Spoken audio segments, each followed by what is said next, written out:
তো কেমন আছেন বন্ধুরা? আশা করি আপনারা সকলেই ভালো আছেন। তোমার এই ছোট্ট চ্যানেল পাবলিক হেলথ টকে কিন্তু আপনাকে স্বাগত। তো আজ আমরা জলাতঙ্ক রোগের উপরে একটা বিশেষ বিষয়ের উপরে আলোকপাত করব, অর্থাৎ বিশেষ একটা পয়েন্ট নিয়ে আলোচনা করব। কারণ আমার কমেন্ট বক্সে কিন্তু এই বিষয়টা নিয়ে বারবার ঘুরে ফিরে বিভিন্ন রকম প্রশ্ন আসছে।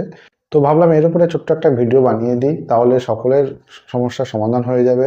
এত প্রশ্নর একসঙ্গে একটা উত্তর দেওয়া হয়ে যাবে। বিষয়টা হচ্ছে, এই আমার চ্যানেলে অনেকগুলো ভিডিও আছে জলাতঙ্ক রোগের জন্য কি কি ভ্যাকসিন নেবেন, কিভাবে নেবেন, এইভাবে একটা অনেকগুলো ভিডিও সিরিজ তৈরি করা আছে, পারলে গিয়ে দেখে নিতে পারেন। তো যে পয়েন্টটা নিয়ে বলছিলাম সেটা হচ্ছে ভ্যাকসিন। হ্যাঁ, অ্যান্টি রেবিস ভ্যাকসিন, যেটাকে আমরা ERV বলে থাকি। এই ভ্যাকসিনটা আপনি 3টে নেবেন না 4টে নেবেন? তো আমি তো ভিডিওতে ডিসকাস করেছি, তো অনেকে হয়তো ভিডিও কমপ্লিট দেখে না, স্কিপ করে চলে যায়, যার জন্য আমাকে এই প্রশ্নের উত্তর বারবার দিতে হয়। তো বাংলাদেশ থেকে অনেকেই কিন্তু আমাকে এই কোশ্চেন করেছেন। তো আমাদের এখানে অর্থাৎ বাংলাদেশে 3টে ভ্যাকসিন নিতে বলছে কোথাও কোথাও। তাহলে আপনি যে ভিডিওতে বলছেন যে 4টে নিন, তাহলে কোনটা ঠিক, এটা কি ভুল? আমি কিন্তু ইন্ডিয়া থেকে ভিডিওটা বানাচ্ছি। তো যদি বাংলাদেশ থেকে 3টে নিতে বলে, সেটা ভুল নয়। আমি যে 4টে বলেছি সেটাও ভুল নয়। তা চলুন, এই দুটো বিষয় 3টে 4টে একটা ভুল নয়, এই কথাটা কেন বলছি, এটা নিয়েই আজকে ভিডিওর বিষয়বস্তু। তো চলুন ভিডিওর বিষয়বস্তুতে চলে যাই। তো আপনারা যারা নতুন আছেন আমার চ্যানেলে বা এই ধরনের ভিডিও পছন্দ করেন, অবশ্যই চ্যানেলটি সাবস্ক্রাইব করে বেল আইকনটি কিন্তু প্রেস করতে ভুলবেন না। তো আর যারা পুরনো আছেন আমার সাবস্ক্রাইবার, আমার শুভাকাঙ্ক্ষী, অবশ্যই ভিডিওটি শেষ পর্যন্ত দেখবেন, তাহলে সঠিক ইনফরমেশনটা কিন্তু পাবেন। তো অ্যান্টি র্যাবিস ভ্যাকসিন অর্থাৎ ARV যেটা বলে থাকি, অর্থাৎ বিড়াল কুকুরে কামড় দিলে, আঁচড় দিলে জলাতঙ্ক রোগ থেকে রেহাই পাওয়ার জন্য কিন্তু আমাদের ভ্যাকসিনেশন করতে হয় বা নিতে হয়। হ্যাঁ, এই ARVটা নিতে হয়। তাহলে এটা যদি নিই আমরা, একটা কমপ্লিট যদি আমরা একটা কোর্স কমপ্লিট করি, তাহলে কিন্তু এই রোগ থেকে আমরা দূরে থাকতে পারবো, আমাদের বডিতে একটা ইমিউনিটি পাওয়ার তৈরি হয়ে যাবে। তো ভিডিওতে 4টে বলেছি ভ্যাকসিন নিতে টোটাল কোর্স কমপ্লিটের জন্য। অনেকে প্রশ্ন করছেন, হসপিটালে গেছেন, কোনো ডাক্তারবাবু 3টে নিতে বলেছেন, কোনটা ঠিক?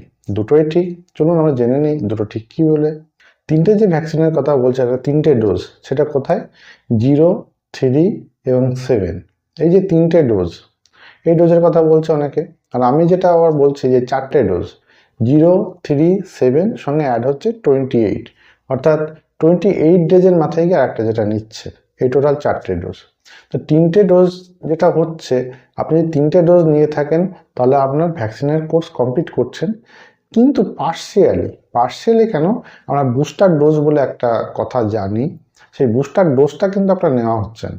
ঠিক আছে, এবার বুস্টার ডোজটা যদি আপনি না নিচ্ছেন, হঠাৎ 3টে ভ্যাকসিন নিয়েছেন কিন্তু বুস্টার কমপ্লিট করলেন না, তাহলে সমস্যাটা কি হচ্ছে? তখন পরবর্তীতে আপনার জীবনের কোনো একটা সময় পরবর্তীতে আবার এরকম আঁচড় কামড় দিল, কুকুর বিড়াল যেই হোক, হ্যাঁ, তখন কিন্তু আপনাকে যখন ভ্যাকসিন নিতে হবে আবার প্রথম থেকে ওই 0, 3, 7 এইভাবে পুরো কোর্স কমপ্লিট করতে হবে। যেহেতু আপনি আগে বুস্টার নেননি, 3টে নিয়েছেন, কমপ্লিট করেননি বুস্টারটা, আবার আপনাকে প্রথম থেকে কমপ্লিট ডোজ নিতে হবে। এই একটা সমস্যা, ভ্যাকসিনের অপচয়, আপনার কষ্ট, আপনার সময় নষ্ট, এগুলো তো হচ্ছেই। কেউ চায় না নিজের দিয়ে একটা ইঞ্জেকশন, একটা সিরিঞ্জ নিডিল পিক করতে। তো এখানে যে 4টের কথা বলেছি, হ্যাঁ, 3টের পরে যখন 4 নম্বর অর্থাৎ 28 দিনের মাথায় যখন যে ভ্যাকসিনের ডোজটা নিচ্ছেন, এটাই হচ্ছে বুস্টার ডোজ। হ্যাঁ, আপনি এই বুস্টার ডোজটা যদি কমপ্লিট করেন, অর্থাৎ 4টে ডোজ যদি আপনি নিয়ে থাকেন, তাহলে দেখা যায় জীবনের পরবর্তী সময়ে কখনো ধরুন এ ধরুন কুকুর বিড়ালের আঁচড় কামড় দিল, সেক্ষেত্রে যখনই আপনি এই যে আপনার ডকুমেন্টেশন আছে যে আপনি 4টে ডোজ কোনো একটা সময় কমপ্লিট করেছেন ARVর, এই ডকুমেন্টেশন যদি আপনি সাবমিট করতে পারেন, দেখাতে পারেন যে ডাক্তারবাবু আমি একটা সময় আমি 4টে ডোজ কমপ্লিট করেছিলাম, কোনো একটা সময় আমার এরকম কুকুর বিড়ালে কামড় দিয়েছিল, এটা যদি আপনি দেখাতে পারেন, সঙ্গে সঙ্গে ডাক্তারবাবু আপনার প্রথম থেকে ওই 4টে ডোজ আর দেবে না, মাত্র 2টো ডোজেই কমপ্লিট হয়ে যাবে। 0 এবং 3 এই 2টো ডোজ দিলেই কমপ্লিট হয়ে যাচ্ছে। অর্থাৎ আপনার বেনিফিট কি হলো? বুস্টার ডোজ যদি নেওয়া থাকে, তাহলে জীবনের পরবর্তী সময়ে কখনোই যদি এই ধরনের কুকুর বিড়ালে আঁচড় কামড় দেয় আর আপনি জলাতঙ্কের টিকা অর্থাৎ ARV যদি নিতে যান, তাহলে কিন্তু 2টো ডোজ নিলেই আপনার কমপ্লিট হয়ে যাচ্ছে।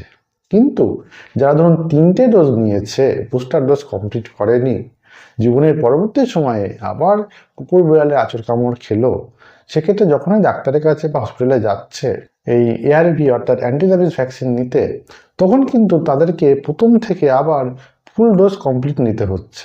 তো এটা বুঝতেই পারছেন কতটা একটা সমস্যার বিষয়। তো এই জন্যই এই যে একটা সমস্যা যে 3টে নেব না 4টে নেব, তাহলে আশা করি এটা ক্লিয়ার হলো যে 3টে নিলে আপনার কি বেনিফিট, 4টে নিলে আপনার কি বেনিফিট।